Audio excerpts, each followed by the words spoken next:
important that we never forget Roger and his purposeful life. And today I've declared this life itself dead.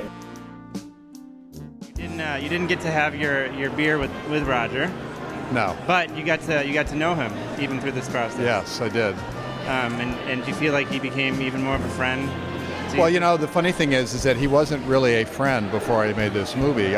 He was someone I was friendly with and in a very professional way, but I was always very careful because I thought, I'm a filmmaker, he's a film critic, you know, never the twain shall meet, you know. And it wasn't until I read his memoir that I discovered that he had forged some friendships with just a very few filmmakers.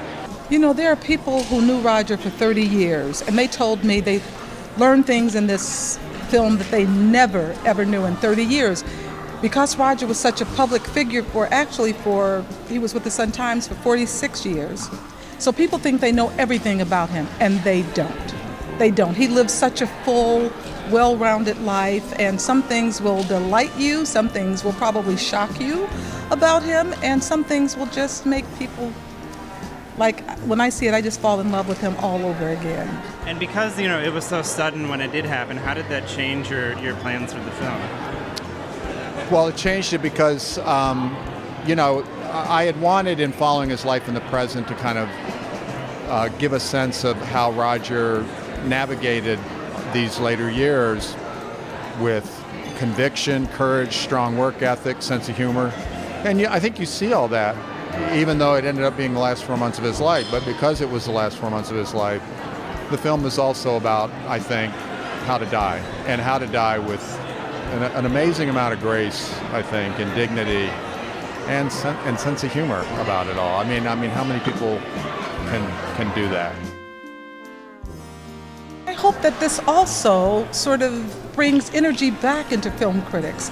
I didn't think of it that way, but I hope it does, because I think we need film critics more than ever.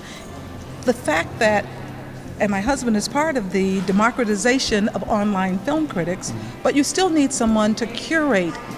Every voice isn't the same. We all have access to the same 26 letters of the alphabet, but we don't all write what Shakespeare wrote. So You still need to have some discernment. You know, when I was approached about doing this, I hadn't read the memoir, and I was certainly intrigued. But if I'd read the memoir and I did not kind of fall in love with the story of his life, I don't think I'd have done the movie. I wouldn't have done it even if I just thought, you know what, he's a major, important film critic who helped me. That's not a good enough reason to do the film. You've got to really, I think as a filmmaker, if you want to do right by him, you've got to really be fully engaged with his whole life, and I was, and that's really why I did the movie. And so, Roger, wherever you are, remember what Paul said a long time ago when you're going to church in Urbana.